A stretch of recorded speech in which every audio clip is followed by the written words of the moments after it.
मेरे प्यारे बच्चों, हम यहाँ पर थर्मोडायनेमिक्स की बात कर रहे हैं, उसी से रिलेटेड जेई एडवांस 2022 में पेपर 2 में पूछा गया क्वेश्चन हमारे पास में है। और ये क्वेश्चन जो है वो आइसोथर्मल प्रोसेस और एडियाबेटिक प्रोसेस से रिलेटेड है। क्वेश्चन में गिवन है, हम एक बार देखते हैं क्या क्वेश्चन में गिवन है। क्वेश्चन में गिवन है PV diagram of a monoatomic gas gamma is equal to 5/3 is first compressed adiabatically from state A to state B। जैसा हमको यहाँ पर दिख रहा है, स्टेट A से स्टेट B पर हमने उसको कंप्रेस किया एडियाबेटिकली। ठीक है, तो यहाँ पर पीवी ग्राफ है तो हम पीवी रिलेशन ही यूज करेंगे। हमको पता है एडियाबेटिक प्रोसेस के लिए सबसे इंपॉर्टेंट कंडीशन है PV raise to power gamma is equal to constant. आगे देखते हैं, then it expands isothermally from state B to C, और कुछ यहाँ पर वैल्यूज दे रखा है, जैसे 1/3 raise to power 0.6 is equal to approximate 0.5 ले लो, log 2 का वैल्यू, ln2 का वैल्यू, नेचुरल लॉग का वैल्यू आप 0.7 ले लो। तो यहाँ पर सबसे पहले हम एडियाबेटिक प्रोसेस की बात करते हैं, है ना। हमारे पास में 4 ऑप्शन है। पहला पूछा है कि magnitude of total work done in process A to B to C 144 kilo joule है क्या, है ना। दूसरे में work done in B to C 84 kilo joule है क्या। The magnitude of work done in process A to B 60 kilo joule है क्या, है ना। और C to A क्या 0 है, तो ये तो बिल्कुल सही है, C to A यहाँ पर 0 है, क्योंकि ये कौन सा प्रोसेस है, ये आइसोकोरिक प्रोसेस है। ठीक है, C to A पर जब आएगा तो वर्क डन कितना होगा, 0 होगा।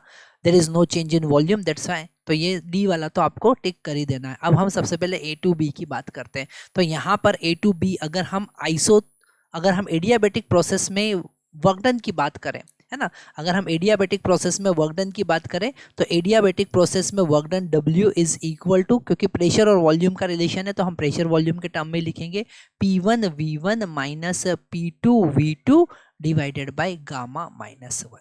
ठीक है, तो यहाँ पर गामा का वैल्यू गिवन है, P1 मतलब A, है ना। प्रेशर यहाँ पर गिवन है 100 किलो पास्कल।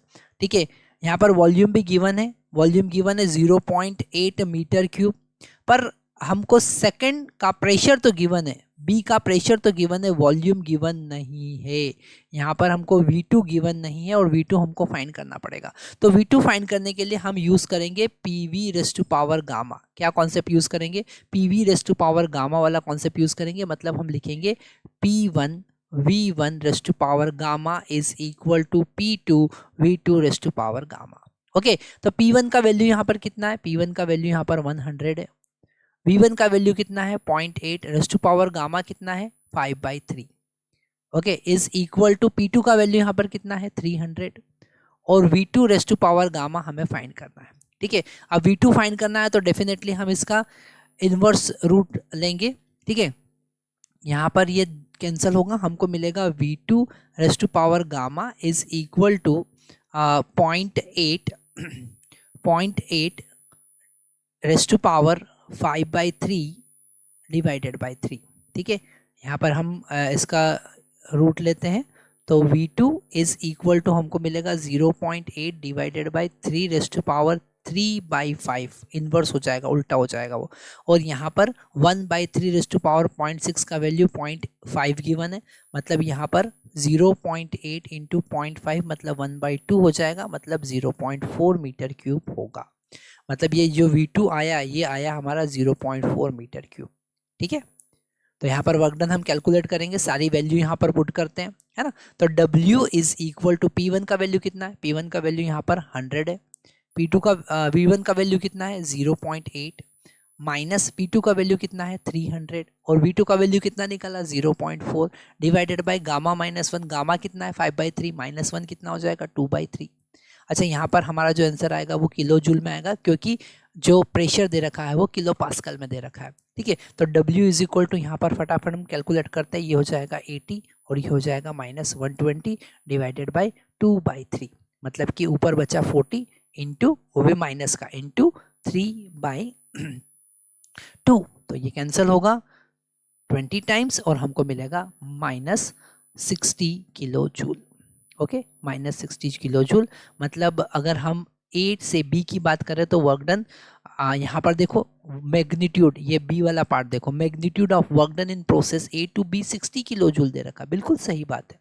यहाँ पर नेगेटिव पॉजिटिव की तो कोई बात किया नहीं है कि work done by the system और ऑन द सिस्टम है, तो यहाँ पर ये बिल्कुल सही बात है, हमारा डी और सी दोनों सही ऑप्शन है।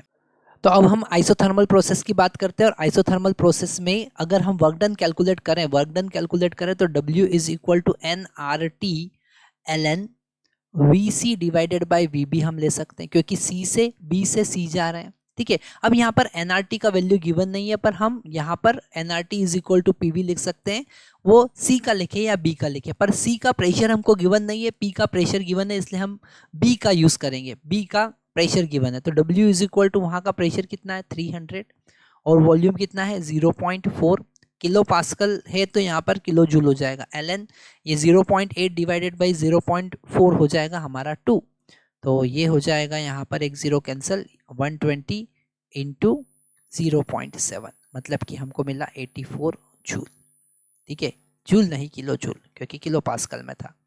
तो डेफिनेटली बी वाला ऑप्शन भी यहाँ पर सही है, पर क्या ए वाला ऑप्शन सही है? नहीं, ए वाला ऑप्शन सही नहीं है, क्योंकि यहाँ पर टोटल वर्क डन जो होगा, टोटल वर्क डन देखें तो 84 माइनस 60 होगा।